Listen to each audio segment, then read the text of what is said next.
Ma- Merci, Monsieur le Président. Ma question s'adresse à Monsieur le Premier ministre.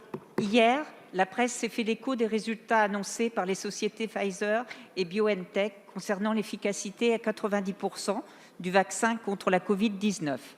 Si cette annonce suscite l'espoir, elle interroge quant à la préparation de notre pays sur la stratégie de vaccination. Très en amont, il faut souligner le manque d'ambition de notre pays sur la question de la recherche d'un vaccin. L'Allemagne a débloqué 627 millions d'euros en septembre dernier pour notamment soutenir BioNTech. Qu'en est-il des investissements de notre pays dans ce domaine ? Aujourd'hui, l'Union européenne, au nom de ses États membres, a commandé 200 millions de doses, avec une option pour 100 millions de plus, début septembre. L'Union comptant plus de 440 millions d'habitants, se pose la question de la répartition de ces premières doses entre les pays. Pouvez-vous, Monsieur le Ministre, nous indiquer le protocole décidé pour la répartition de ces vaccins entre les Européens ? Second point, celui de la stratégie de vaccination. Le 13 octobre, mon collègue Boris Vallaud vous interrogeait déjà. Alors que dès le 9 juillet, le Conseil scientifique rendait un avis intitulé « Proposition sur la stratégie de vaccination », vous nous indiquiez mi-octobre que tout était en cours de préparation.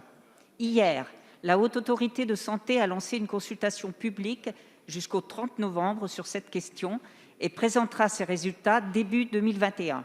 Nous sommes donc en retard. Il est urgent aujourd'hui de préparer la vaccination des Français et d'en définir l'organisation.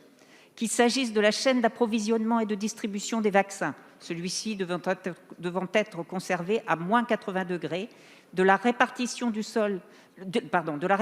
sur le sol national, des personnels habilités à faire ces vaccins, médecins, infirmières, pharmaciens, et des publics prioritaires, nous devons être prêts. Monsieur le ministre, pouvez-vous nous détailler la stratégie de vaccination de notre pays ? Je vous remercie. Merci, chers collègues. La parole est à M. Adrien Taquet, secrétaire d'État auprès du ministre des Solidarités et de la Santé. Merci, Monsieur le Président, Mesdames et Messieurs les députés, Madame la députée Jourdan, merci beaucoup pour votre question qui, effectivement, me donne l'occasion de faire le point sur cette annonce du laboratoire Pfizer faite hier, à la fois porteuse d'espoir pour un certain nombre d'entre nous, et il faut s'en réjouir, mais également qui doit susciter la prudence en l'état actuel des connaissances.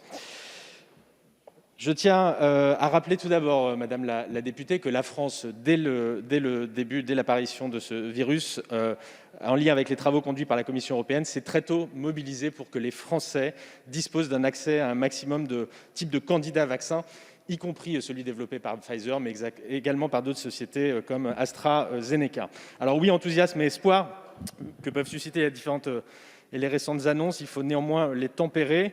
Les vaccins contre le Covid-19 ne pourront pas être mis à disposition qu'après avoir satisfait, vous le savez, à toutes les exigences de sécurité. Aujourd'hui, le laboratoire en est à la phase 3 d'expérimentation. Les tests ont été faits auprès de 40 000 personnes, 20 000 personnes porteuses du virus et 20 000 du vaccin et 20 000 disposant d'un effet placebo. Il y a encore au moins un mois de tests à occasionner avant que les autorités sanitaires à la fois américaines et européennes puissent disposer de l'ensemble des données et puissent valider et mettre sur le marché ces vaccins. Donc nous ne sommes pas en retard, contrairement à ce que vous évoquez, Madame la députée, puisque vous voyez que l'horizon est plutôt à fin décembre, janvier, dans les meilleurs des cas. Et la Haute Autorité, dans le même temps, travaille à l'élaboration des recommandations qui permettront de fixer la politique de vaccination, déterminer quels seront effectivement les éventuels publics prioritaires qui devront pouvoir bénéficier de ce vaccin dans l'Union européenne et au sein du territoire national. Évidemment, on peut penser aux publics prioritaires, par exemple, aujourd'hui destinataires des vaccins pour la grippe, comme les soignants ou les personnes vulnérables. Comme le Code de la santé publique le prévoit et comme c'est le cas pour chaque vaccin, les modalités d'utilisation et les recommandations seront décidées par le ministre de la Santé après recommandation de la Haute Autorité de Santé. Merci, monsieur.